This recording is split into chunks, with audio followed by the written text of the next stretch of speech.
আগেই বলেছি, সকলের স্বতঃস্ফূর্ত সমর্থনে মেধাবী ও সাহসী তরুণ প্রজন্মের সাফল্যের মধ্য দিয়ে গঠিত অন্তর্বর্তীকালীন সরকারের তথ্য ও সম্প্রচার মন্ত্রণালয়ের দায়িত্বপ্রাপ্ত দুইজনই জুলাই বিপ্লবের সমন্বয়ক।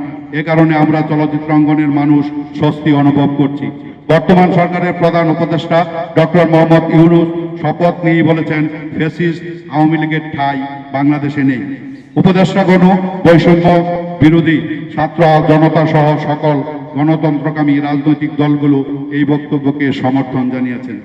আপনারা অবগত আছেন, তথ্য ও সম্প্রচার মন্ত্রণালয়ের অধীনে থাকা একটি আধা স্বায়ত্তশাসিত সরকারি সংস্থা বাংলাদেশ চলচ্চিত্র উন্নয়ন কর্পোরেশন বিএফডিসি অত্যন্ত দুঃখজনক হলো সরকার ও প্রশাসনের আশেপাশে গাপ্তি মেরে থাকা বর্ণচোরা ফ্যাসিস্ট দূষর ও তাদের নিয়োজিত দালালদের প্ররোচনায় মূল সত্য আড়াল করে ভুল তথ্যপাত্যের ভিত্তিতে বিএফডিসির এমডি পদে আওয়ামী সরকারের সুবিধাভোগী দালাল মিস মাসুমা তানিকে চুক্তিভিত্তিক নিয়োগ দেওয়া হয়েছে, যার নিয়োগ সংবাদ প্রকাশের সাথে সাথে সামাজিক যোগাযোগ মাধ্যমে ও জাতীয় গণমাধ্যমে তীব্র নিন্দা, ক্ষোভ, সমালোচনা ও প্রতিবাদ জানিয়ে সংবাদ প্রতিনিয়ত প্রচারিত হচ্ছে।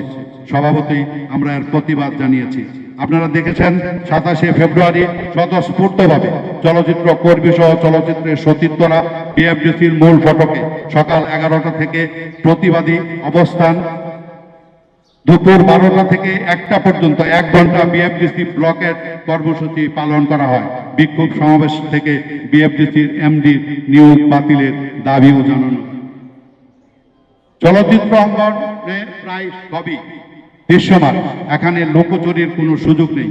তবু আপনাদের স্মরণ করিয়ে দিতে চাই, মিস মাসুমা তানি 2014 সালে যুবলীগের পৃষ্ঠপোষকতায় ও গোপন অর্থায়নে শেখ মুজিবকে নিয়ে প্রথম পূর্ণদৈর্ঘ্য চলচ্চিত্র চল যায় নির্মাণ শুরু করে। এটি ছিল চলচ্চিত্র নির্মাণের নামে বিভিন্ন প্রতিষ্ঠান ও ব্যক্তির কাছ থেকে চাঁদাবাজি ও প্রভাব বিস্তার করে টাকা হাতিয়ে নেওয়ার একটি ফ্যাসিস্ট কৌশল। দেশবাসী অবগত আছেন, 2014 সালে বিনা ভোটের নির্বাচন নাটক মঞ্চস্থ করে আওয়ামী লীগ ক্ষমতা কুক্ষিগত করে ফ্যাসিজমের চূড়ান্ত রূপে আবির্ভূত হয়। এ থেকে পরিত্রাণ পেতে দেশপ্রেমিক ছাত্র জনতা যখন গণতন্ত্র পুনরুদ্ধারের আন্দোলন করছিল, তখন সপরিবারে তথাকথিত চলচ্চিত্র কর্মী সেজে মাসুমা তানি গং আওয়ামী মত ও আদর্শ কৌশলে প্রচারের লক্ষ্যে চল যায় চলচ্চিত্র নির্মাণ করে ফ্যাসিবাদ প্রতিষ্ঠায় ভূমিকা রাখার কাজ অব্যাহত রেখেছে। 2018 সালে রাতের ভোটের সময় মাসুমা তানি আবারও চল যায় সিনেমা নির্মাণের প্রচারণা চালিয়ে গণতন্ত্র পুনরুদ্ধারের আন্দোলনের বিরুদ্ধে কূটকৌশল অব্যাহত রাখে। 2020 সালে ইতিহাস বিতর্কিত ও লুটপাটের মুজিব বসে চাঁদাবাজি অব্যাহত রেখে মোটা অঙ্ক হাতিয়ে নিয়ে সিনেমাটি মুক্তি দেয়। তথাকথিত মিথ্যা বিকৃত ইতিহাস অতিরঞ্জিত কল্পকাহিনী তুলে ধরায় সিনেমাটি দর্শক ও সমালোচক মহলে ঘৃণাভরে প্রত্যাখ্যান করে। এরপর আমি আর করতে একেবারে শেষের অংশটুকু আপনাদের সামনে উপস্থাপন করে আমি আমার এই পড়াটা শেষ করছি। হ্যাঁ, পঠিত হয়েছে বলে এগুলো, যেহেতু আমি বলতে চাই, আমরা সরকার কিংবা উপদেষ্টার বিরুদ্ধে নয়, আমরা অনিচ্ছাকৃত ভুল সিদ্ধান্তের বিরুদ্ধে। আসুন চলচ্চিত্রের বৃহত্তর স্বাস্থ্যে ফ্যাসিস্ট দূষর ও দালাল মুক্ত আমাদের চলচ্চিত্র অঙ্গনকে যোগ্য ও চলচ্চিত্রপ্রেমী মানুষদের দিয়ে এগিয়ে নিয়ে যায়।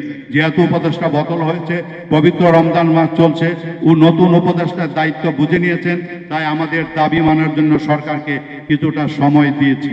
অন্তর্বর্তীকালীন সরকারের তথ্য ও সম্প্রচার মন্ত্রণালয়কে অনতিবিলম্বে এফডিসির এমডি নিয়োগ বাতিল, এফডিসির বিভিন্ন শাখায় যোগ্য লোক নিয়োগ এবং চলচ্চিত্র নির্মাণ নীতিমালা সংস্কার সহ চলচ্চিত্র অঙ্গনের সংস্কারে দৃশ্যমান পদক্ষেপ নিতে হবে।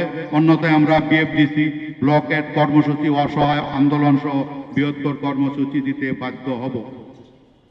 আপনারা ভালো থাকবেন, সুস্থ থাকবেন। আসসালামু আলাইকুম।